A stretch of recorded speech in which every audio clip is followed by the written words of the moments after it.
The Greek Interpreter.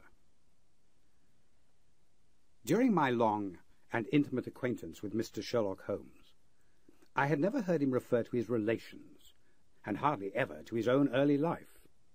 This reticence upon his part had increased the somewhat inhuman effect which he produced in me, until sometimes I found myself regarding him as an isolated phenomenon, a brain without a heart, as deficient in human sympathy as he was preeminent in intelligence. His aversion to women and his disinclination to form new friendships were both typical of his unemotional character, but not more so than his complete suppression of every reference to his own people. I had come to believe that he was an orphan with no relatives living. But one day, to my very great surprise, he began to talk to me about his brother. It was after tea on a summer evening, and the conversation, which had roamed in a desultory, spasmodic fashion from golf clubs to the causes of the change in the obliquity of the ecliptic, came round at last to the question of atavism and hereditary aptitudes. The point under discussion was how far any singular gift in an individual was due to his ancestry, and how far to his own early training. "In your own case," said I, "from all that you have told me, it seems obvious that your faculty of observation and your peculiar facility for deduction are due to your own systematic training." "To some extent," he answered thoughtfully. "My ancestors were country squires, who appear to have led much the same life as is natural to their class. But nonetheless, my turn that way is in my veins, and may have come with my grandmother, who was the sister of Vernet, the French artist.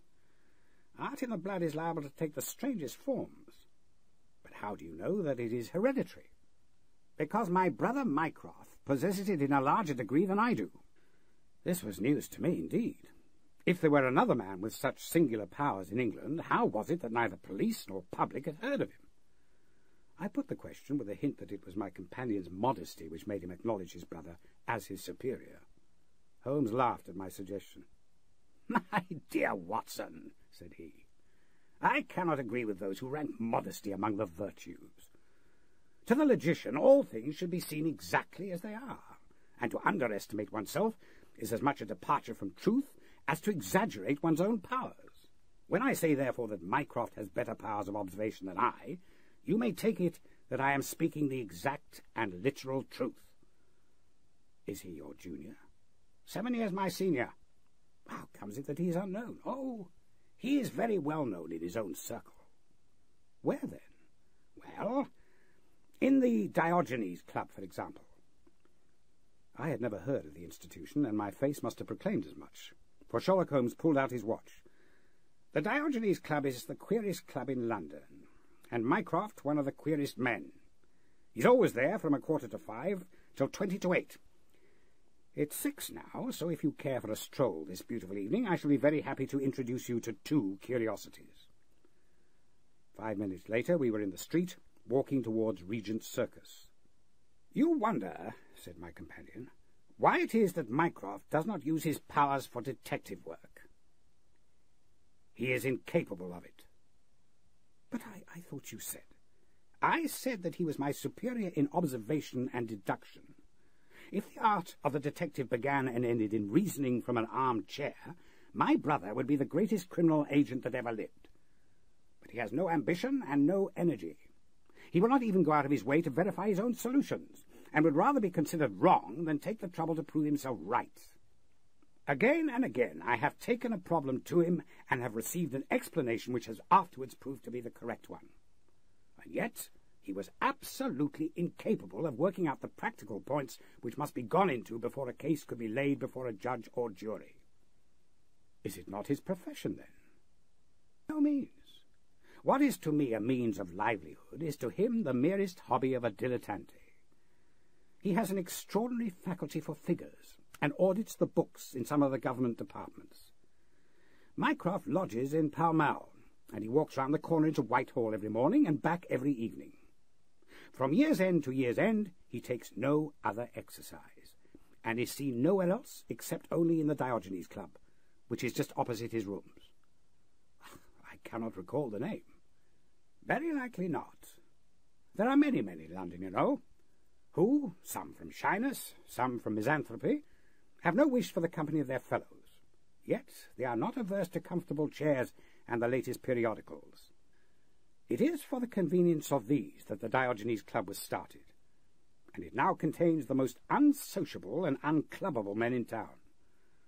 No member is permitted to take the least notice of any other, save in the strangers' room. No talking is under any circumstances permitted, and 3 offences, if brought to the notice of the committee, render the talker liable to expulsion.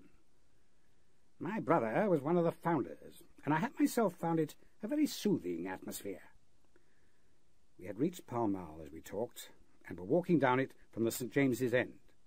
Sherlock Holmes stopped at a door some little distance from the Carlton, and cautioning me not to speak, he led the way into the hall.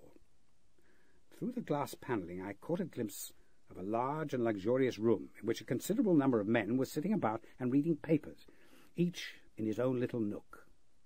Holmes showed me into a small chamber which looked out onto Pall Mall, and then, leaving me for a minute, he came back with a companion, who I knew could only be his brother. Mycroft Holmes was a much larger and stouter man than Sherlock. His body was absolutely corpulent, but his face, though massive, had preserved something of the sharpness of expression which was so remarkable in that of his brother. His eyes, which were of a peculiarly light watery grey, seemed to always retain that far-away introspective look which I had only observed in Sherlock's when he was exerting his full powers. "I am glad to meet you, sir," said he, putting out a broad, flat hand, like the flipper of a seal. "I hear of Sherlock everywhere since you became his chronicler. By the way, Sherlock, I expected to see you round last week to consult me over that Manor House case. I thought you might be a little out of your depth." "No, I solved it," said my friend, smiling. "It was Adams, of course." "Yes, it was Adams. I was sure of it from the first." The two sat down together in the bow window of the club. "To anyone who wishes to study mankind, this is the spot," said Mycroft. "Look at the magnificent types. Look at those 2 men who are coming towards us, for example." "Ah, the billiard marker and the other?" "Precisely. What do you make of the other?" The 2 men had stopped opposite the window. Some chalk marks over the waistcoat pocket were the only signs of billiards which I could see in one of them. The other was a very small dark fellow with his hat pushed back and several packages under his arm. "An old soldier, I perceive," said Sherlock. "And very recently discharged," remarked the brother. "Served in India, I see, and a non-commissioned officer." "Royal Artillery, I fancy," said Sherlock. "And a widower, but with a child. Children, my dear boy, children." "Come," said I, laughing, "this is a little too much." "Surely," answered Holmes. "It is not hard to say that a man with that bearing, expression of authority, and sun-baked skin is a soldier, is more than a private, and is not long from India. That he has not left the service long is shown by his still wearing his ammunition boots, as they are called," observed Mycroft. "He has not the cavalry stride, yet he wore his hat on one side, as is shown by the lighter skin on that side of his brow. His weight is against his being a sapper. He is in the artillery. Then, of course, his complete mourning shows that he has lost someone very dear. The fact that he is doing his own shopping looks as though it were his wife. He has been buying things for children, you perceive. There is a rattle, which shows that one of them is very young. The wife probably died in childbed. The fact that he has a picture book under his arm shows that there is another child to be thought of." I began to understand what my friend meant when he said that his brother possessed even keener faculties than he did himself. He glanced across at me and smiled. Mycroft took snuff from a tortoiseshell box and brushed away the wandering grains from his coat with a large red silk handkerchief. "By the way, Sherlock," said he, "I have had something quite after your own heart, most singular problem, submitted to my judgment. I really had not the energy to follow it up, save in a very incomplete fashion, but it gave me a basis for some very pleasing speculations. If you would care to hear the facts, my dear Mycroft, I should be delighted." The brother scribbled a note upon a leaf of his pocket-book, and ringing the bell, he handed it to the waiter. "I have asked Mr. Melas to step across," said he. "He lodges on the floor above me, and I have some slight acquaintance with him, which led him to come to me in his perplexity. Mr. Melas is a Greek by extraction, as I understand, and he is a remarkable linguist. He earns his living partly as interpreter in the law courts, and partly by acting as guide to any wealthy Orientals who may visit the Northumberland Avenue hotels. I think I will leave him to tell his very remarkable experience in his own fashion." A few minutes later, we were joined by a short, stout man, whose olive face and coal-black hair proclaimed his southern origin, though his speech was that of an educated Englishman. He shook hands eagerly with Sherlock Holmes, and his dark eyes sparkled with pleasure when he understood that the specialist was anxious to hear his story. "I do not believe that the police credit me. On my word, I do not," said he in a wailing voice. "Just because they have never heard of it before, they think that such a thing cannot be. But I know that I shall never be easy in my mind until I know what has become of my poor man with a sticking plaster upon his face." "I am all attention," said Sherlock Holmes. "This is Wednesday evening," said Mr. Melas. "Well, then, it was on Monday night, only 2 days ago, you understand, that all this happened. I am an interpreter, as perhaps my neighbour there has told you.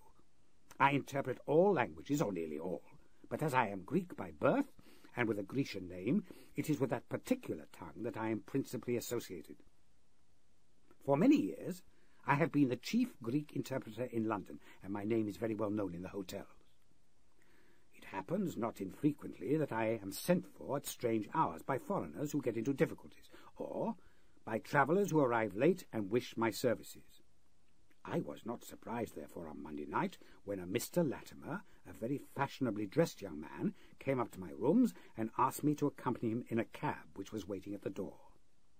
A Greek friend had come to see him upon business, he said, and as he could speak nothing but his own tongue, the services of an interpreter were indispensable. He gave me to understand that his house was some little distance off, in Kensington, and he seemed to be in a great hurry, bustling me rapidly into the cab when we had descended into the street. I say into the cab, but I soon became doubtful as to whether it was not a carriage in which I had found myself. It was certainly more roomy than the ordinary four-wheeled disgrace to London, and the fittings, though frayed, were of rich quality. Mr. Latimer seated himself opposite to me, and we started off through Charing Cross and up the Shaftesbury Avenue. We had come out upon Oxford Street, and I had ventured some remark as to this being a roundabout way to Kensington, when my words were arrested by the extraordinary conduct of my companion. He began by drawing a most formidable-looking bludgeon loaded with lead from his pocket, and switched it backwards and forwards several times, as if to test its weight and strength. Then he placed it without a word upon the seat beside him. Having done this, he drew up the windows on each side, and I found myself, to my astonishment, that they were covered with paper, so as to prevent my seeing through them. "I am sorry to cut off your view, Mr. Melas," said he. "'Tis that I have no intention that you should see what the place is to which we are driving. It might possibly be inconvenient to me if you could find your way there again." As you can imagine, I was utterly taken aback by such an address. My companion was a powerful, broad-shouldered young fellow, and apart from the weapon, I should not have had the slightest chance in a struggle with him. "This is very extraordinary conduct, Mr. Latimer," I stammered. "You must be aware that what you are doing is quite illegal." "It is somewhat of a liberty, no doubt," said he, "but we'll make it up to you. I must warn you, however, Mr. Melas, that if at any time tonight you attempt to raise an alarm or do anything which is against my interests, you will find it a very serious thing. I beg you to remember that no one knows where you are, and that whether you are in this carriage or in my house, you are equally in my power." His words were quiet, but he had a rasping way of saying them which was very menacing. I sat in silence, wondering what on earth could be his reason for kidnapping me in this extraordinary fashion. Whatever it might be, it was perfectly clear that there was no possible use in my resisting, and that I could only wait to see what might befall. For nearly 2 hours we drove without my having the least clue as to where we were going. Sometimes the rattle of the stones told of a paved causeway. and at others our smooth, silent course suggested asphalt. But save this variation in sound, there was nothing at all which could in the remotest way help me to form a guess as to where we were. The paper over each window was impenetrable to light, and a blue curtain was drawn across the glasswork in front. It was 7:15 when we left Pall Mall, and my watch showed me that it was 10 minutes to 9 when we at last came to a standstill. My companion let down the window, and I caught a glimpse of a low, arched doorway with a lamp burning above it. As I hurried from the carriage, it swung open, and I found myself inside the house with a vague impression of a lawn and trees on each side of me as I entered. Whether these were private grounds, however, or bona fide country, was more than I could possibly venture to say. There was a coloured lamp inside, which was turned so low that I could see little, save that the hall was of some size and hung with pictures. In the dim light I could make out that the person who had opened the door was a small, mean-looking, middle-aged man with rounded shoulders. As he turned towards us, the glint of the light showed me that he was wearing glasses. "Is this Mr. Mellors, Harold?" said he. "Yes." "Well done, well done. No ill will, Mr. Mellors, I hope. But we could not get on without you. If you deal fair with us, you will not regret it. But if you try any tricks, God help you."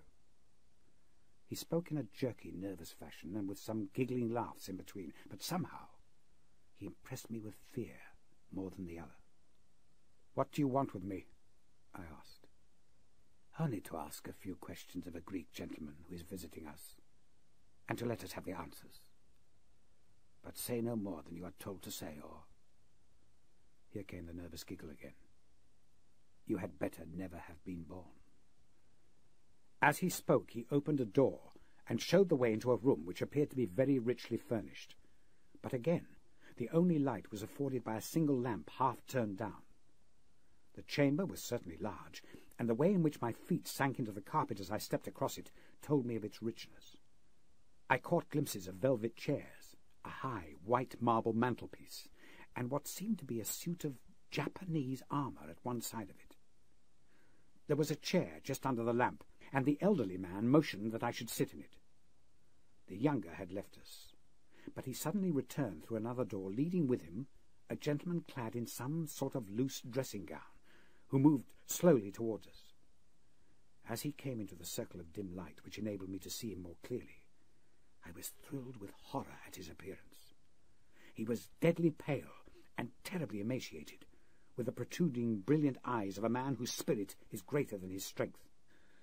But what shocked me more than any signs of physical weakness was that his face was grotesquely criss-crossed with sticking plaster, and that one large pad of it was fastened over his mouth.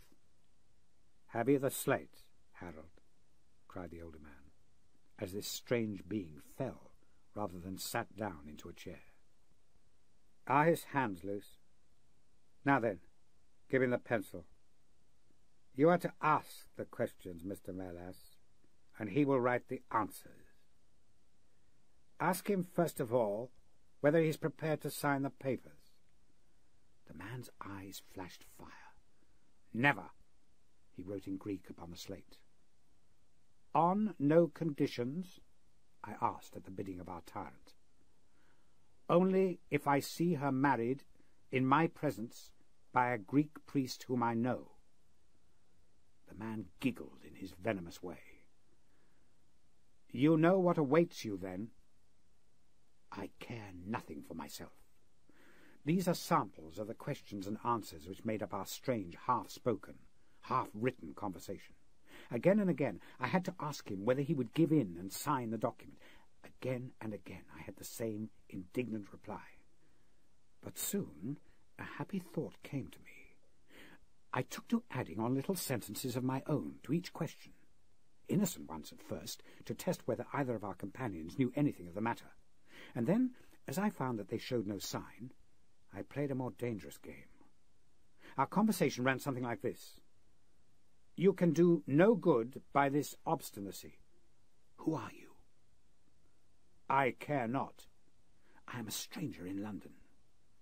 "Your fate will be on your own head." "How long have you been here?" "Let it be so." 3 weeks. The property can never be yours. What ails you? It shall not go to villains. They are starving me. You shall go free if you sign. What house is this? I will never sign. I do not know. You are not doing her any service. What is your name? Let me hear her say so. Cratides. You shall see her if you sign. Where are you from? Then I shall never see her. Athens. Another 5 minutes, Mr. Holmes, and I should have wormed out the whole story under their very noses. My very next question might have cleared the matter up, but at that instant the door opened and a woman stepped into the room. I could not see her clearly enough to know more than that she was tall and graceful with black hair, and clad in some sort of loose white gown. "Harold," said she, speaking English with a broken accent, "I could not stay away longer. It is so lonely up there with only—" "Oh, my God! It is Paul!" These last words were in Greek, and at the same instant the man, with a convulsive effort, tore the plaster from his lips, and screaming out, "Sophie! Sophie!" rushed into the woman's arms. Their embrace was but for an instant, however, for the younger man seized the woman and pushed her out of the room, while the elder easily overpowered his emaciated victim and dragged him away through the other door. For a moment I was left alone in the room, and I sprang to my feet with some vague idea that I might in some way get a clue to what this house was in which I found myself. Fortunately, however, I took no steps, for looking up, I saw that the older man was standing in the doorway with his eyes fixed upon me. "That will do, Mr. Melas," said he. "You perceive that we have taken you into our confidence over some very private business. We should not have troubled you, only that our friend who speaks Greek, and who began these negotiations, has been forced to return to the East. It was quite necessary for us to find someone to take his place, and we were fortunate in hearing of your powers." I bowed. "There are 5 sovereigns here," said he, walking up to me, "which will, I hope, be a sufficient fee. But remember," he added, tapping me lightly on the chest and giggling, "if you speak to a human soul about this, one human soul, mind, well, may God have mercy upon your soul." I cannot tell you the loathing and horror with which this insignificant-looking man inspired me. I could see him better now as the lamplight shone upon him. His features were peaky and sallow, and his little pointed beard was thready and ill-nourished. He pushed his face forward as he spoke, and his lips and eyelids were continually twitching, like a man with St. Vitus's dance. I could not help thinking that his strange, catchy little laugh was also a symptom of some nervous malady. The terror of his face lay in his eyes, however, steel-grey and glistening coldly, with a malignant, inexorable cruelty in their depths. "We shall know if you speak of this," said he. "We have our own means of information. Now, you will find the carriage waiting, and my friend will see you on your way." I was hurried through the hall and into the vehicle, again obtaining that momentary glimpse of trees and a garden. Mr. Latimer followed closely at my heels and took his place opposite to me without a word. In silence we again drove for an interminable distance, with the windows raised, until at last, just after midnight, the carriage pulled up. "You will get down here, Mr. Melas," said my companion. "I am sorry to leave you so far from your house, but there is no alternative. Any attempt upon your part to follow the carriage can only end in injury to yourself." He opened the door as he spoke, and I had hardly time to spring out when the coachman lashed the horse and the carriage rattled away. I looked around me in astonishment. I was on some sort of heathy common, mottled over with dark clumps of furze bushes. Far away stretched a line of houses, with a light here and there in the upper windows. On the other side I saw the red signal lamps of a railway. The carriage which had brought me was already out of sight. I stood gazing round and wondering where on earth I might be, when I saw someone coming towards me in the darkness. As he came up to me, I made out that he was a railway porter. "Can you tell me what place this is?" I asked. "Wandsworth Common," said he. "Can I get a train into town?" "Well, if you walk on a mile or so to Clapham Junction," said he, "you'll just be in time for the last to Victoria." So that was the end of my adventure, Mr. Holmes. I do not know where I was, nor whom I spoke with, nor anything save what I have told you. But I know that there is foul play going on, and I want to help that unhappy man if I can. I told the whole story to Mr. Mycroft Holmes next morning, and subsequently to the police. We all sat in silence for some little time after listening to this extraordinary narrative. Then Sherlock looked across at his brother. "Any steps?" he asked. Mycroft picked up the Daily News, which was lying on a side table. "Anybody supplying any information as to the whereabouts of a Greek gentleman named Paul Cratides from Athens who is unable to speak English will be rewarded. A similar reward paid to anyone giving information about a Greek lady whose first name is Sophie, X2473. That was in all the dailies. No answer. "How about the Greek legation?" "I have inquired. They know nothing." "A wire to the head of the Athens police, then?"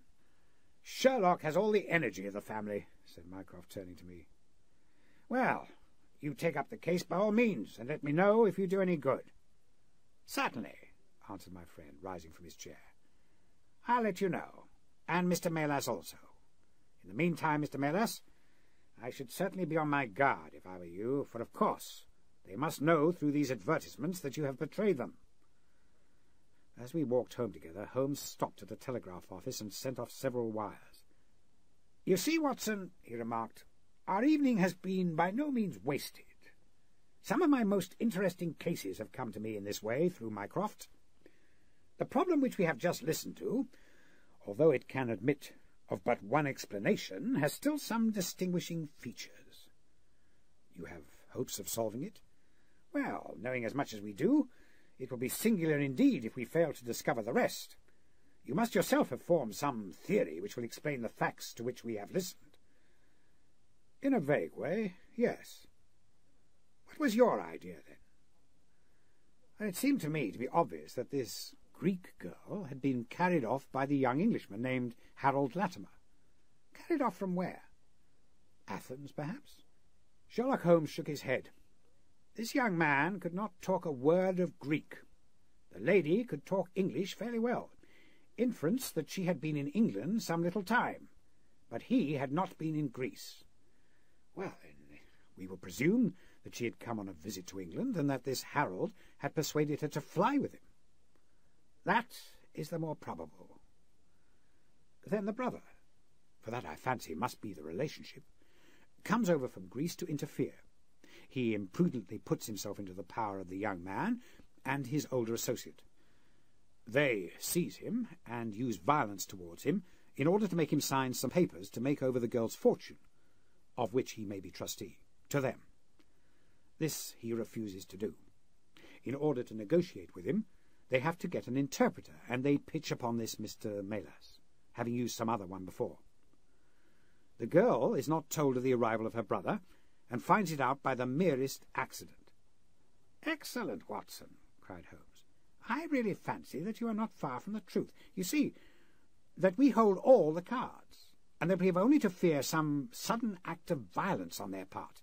If they give us time, we must have them. But how can we find where the house lies? Well, if our conjecture is correct, and the girl's name is, or was, Sophie Cratides, we should have no difficulty in tracing her. That must be our main hope. For the brother, of course, is a complete stranger. It is clear that some time has elapsed since this Harold established these relations with the girl. Well, some weeks at any rate, since the brother in Greece has had time to hear of it and come across. If they have been living in the same place during this time, it is probable that we shall have some answer to Mycroft's advertisement." We had reached our house in Baker Street whilst we had been talking. Holmes ascended the stairs first, and as he opened the door of our room, he gave a start of surprise. Looking over his shoulder, I was equally astonished. His brother Mycroft was sitting smoking in the armchair. "Come in, Sherlock. Come in, sir," said he, blandly smiling at our surprised faces. "You don't expect such energy from me, do you, Sherlock? But somehow this case attracts me." How did you get here?" "I passed you in a hansom." "Oh, there has been some new development?" "I had an answer to my advertisement." "Ah, yes, it came within a few minutes of your leaving. And to what effect?" Mycroft Holmes took out a sheet of paper. "Here it is," said he, "written with a J pen on royal cream paper by a middle-aged man with a weak constitution. 'Sir,' he says, 'in answer to your advertisement of today's date, I beg to inform you that I know the young lady in question very well. If you should care to call upon me, I could give you some particulars as to her painful history. She is living at present at the Myrtles, Beckenham. Yours faithfully, J. Davenport.'" "He writes from Lower Brixton," said Mycroft Holmes. "Do you not think that we might drive to him now, Sherlock, and learn these particulars?" "My dear Mycroft, the brother's life is more valuable than the sister's story. I think we should call at Scotland Yard for Inspector Gregson, and go straight out to Beckenham. We know that a man is being done to death, and every hour may be vital." "Better pick up Mr. Maylis upon our way," I suggested. "We may need an interpreter." "Excellent," said Sherlock Holmes. "Send the boy for a four-wheeler, and we shall be off at once." He opened the table drawer as he spoke, and I noticed that he slipped his revolver into his pocket. "Yes," said he, in answer to my glance, "I should say from what we have heard that we are dealing with a particularly dangerous gang." It was almost dark before we found ourselves in Pall Mall at the rooms of Mr. Maylis. A gentleman had just called for him, and he was gone. "Can you tell me where?" asked Mycroft Holmes. "I don't know, sir," answered the woman who had opened the door. "I only know that he drove away with the gentleman in a carriage." "Did the gentleman give a name?" "No, sir. He wasn't a tall, handsome, dark young man." "Oh, no, sir. He was a little gentleman with glasses, thin in the face, but very pleasant in his ways, for he was laughing all the time that he was talking." "Come along," cried Sherlock Holmes abruptly. "This grows serious," he observed as we drove to Scotland Yard. "These men have got hold of Maylis again. He is a man of no physical courage, as they are well aware from their experience the other night. This villain was able to terrorize him the instant that he got into his presence. No doubt they want his professional services, but having used him, they may be inclined to punish him for what they regard as his treachery." Our hope was that by taking train we might get to Beckenham as soon as, or sooner than, the carriage. On reaching Scotland Yard, however, it was more than an hour before we could get Inspector Gregson and comply with the legal formalities which would enable us to enter the house. It was 9:45 before we reached London Bridge, and past before the four of us alighted on the Beckenham platform. A drive of half a mile brought us to the Myrtles, a large, dark house standing back from the road in its own grounds. Here we dismissed our cab and made our way up the drive together. "Oh, the windows are all dark," remarked the inspector. "The house seems deserted." "Our birds are flown and the nest empty," said Holmes. "Why do you say so?" "A carriage heavily loaded with luggage has passed out during the last hour." The inspector laughed. "I saw the wheel tracks in the light of the gate lamp, but where does the luggage come in?" "You may have observed the same wheel tracks going the other way, but the outward bound ones were very much deeper. So much so that we can say for a certainty that there was a very considerable weight on the carriage." "Oh, you get a trifle beyond me there," said the inspector, shrugging his shoulders. "It will not be an easy door to force, but we will try if we cannot make someone hear us." He hammered loudly at the knocker and pulled at the bell, but without any success. Holmes had slipped away, but he came back in a few minutes. "I have a window open," said he. "It's a mercy that you are on the side of the force and not against it, Mr. Holmes," remarked the inspector, as he noted the clever way in which my friend had forced back the catch.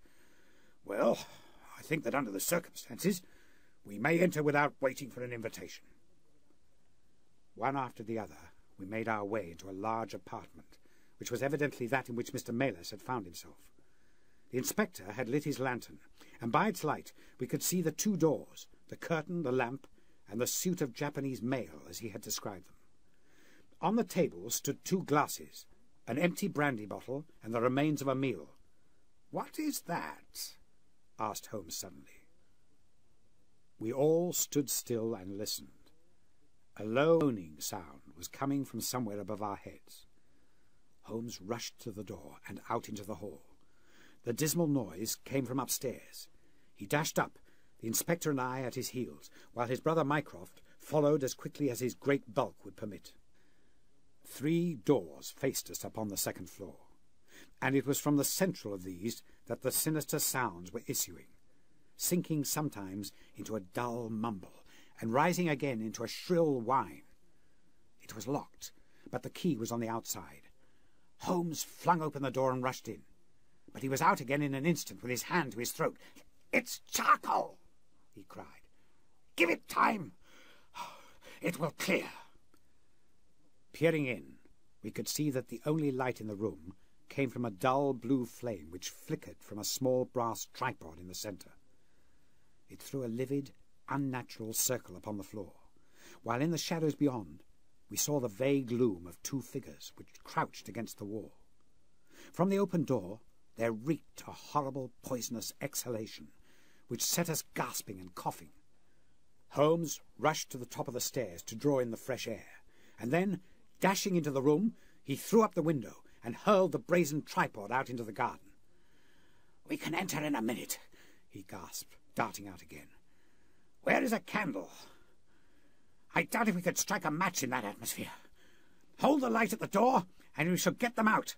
Mycroft, now!" With a rush, we got to the poisoned men and dragged them out onto the landing. Both of them were blue-lipped and insensible, with swollen, congested faces and protruding eyes. Indeed, so distorted were their features that, save for his black beard and stout figure, we might have failed to recognize in one of them the Greek interpreter, who had parted from us only a few hours before at the Diogenes Club. His hands and feet were securely strapped together, and he bore over one eye the mark of a violent blow. The other, who was secured in a similar fashion, was a tall man in the last stage of emaciation, with several strips of sticking plaster arranged in a grotesque pattern over his face. He had ceased to moan as we lay down, and a glance showed me that for him at least our aid had come too late. Mr. Meles, however, still lived, and in less than an hour, with the aid of ammonia and brandy, I had the satisfaction of seeing him open his eyes, and of knowing that my hand had drawn him back from that dark valley in which all paths meet. It was a simple story which he had to tell, and one which did but confirm our own deductions. His visitor, on entering his rooms, had drawn a life-preserver from his sleeve, and had so impressed him with the fear of instant and inevitable death that he had kidnapped him for the 2nd time. Indeed, it was almost mesmeric, the effect which this giggling ruffian had produced upon the unfortunate linguist, for he could not speak of him save with trembling hands and a blanched cheek. He had been taken swiftly to Beckenham, and had acted as interpreter in a second interview, even more dramatic than the first, in which the 2 Englishmen had menaced their prisoner with instant death if he did not comply with their demands. Finally, finding him proof against every threat, they had hurled him back into his prison, and after reproaching Melas with his treachery, which appeared from the newspaper advertisements, they had stunned him with a blow from a stick, and he remembered nothing more until he found us bending over him. And this was the singular case of the Grecian interpreter, the explanation of which is still involved in some mystery. We were able to find out, by communicating with the gentleman who had answered the advertisement, that the unfortunate young lady came of a wealthy Grecian family, and that she had been on a visit to some friends in England. Whilst there, she had met a young man named Harold Latimer, who had acquired an ascendancy over her and eventually persuaded her to fly with him. Her friends, shocked at the event, had contented themselves with informing her brother at Athens, and had then washed their hands of the matter. The brother, on his arrival in England, had imprudently placed himself in the power of Latimer, and of his associate, whose name was Wilson Kemp, a man of the foulest antecedents. These two, finding that through his ignorance of the language he was helpless in their hands, had kept him a prisoner, and had endeavoured by cruelty and starvation to make him sign away his own and his sister's property. They had kept him in the house without the girl's knowledge, and the plaster over the face had been for the purpose of making recognition difficult in case she should ever catch a glimpse of him. Her feminine perceptions, however, had instantly seen through the disguise when, on the occasion of the interpreter's first visit, she had seen him for the first time. The poor girl, however, was herself a prisoner, for there was no one about the house except the man who acted as coachman and his wife, both of whom were tools of the conspirators. Finding that their secret was out, and that their prisoner was not to be coerced, the two villains, with the girl, had fled away at a few hours' notice from the furnished house which they had hired, having first, as they thought, taken vengeance both upon the man who had defied and the one who had betrayed them. Months afterwards, a curious newspaper cutting reached us from Budapest. It told how two Englishmen, who had been travelling with a woman, had met with a tragic end. They had been stabbed, it seems, and the Hungarian police were of the opinion that they had quarrelled and had inflicted mortal injuries upon each other. Holmes, however, is, I fancy, of a different way of thinking, and he holds to this day that if one could find the Grecian girl, one might learn how the wrongs of herself and her brother came to be avenged.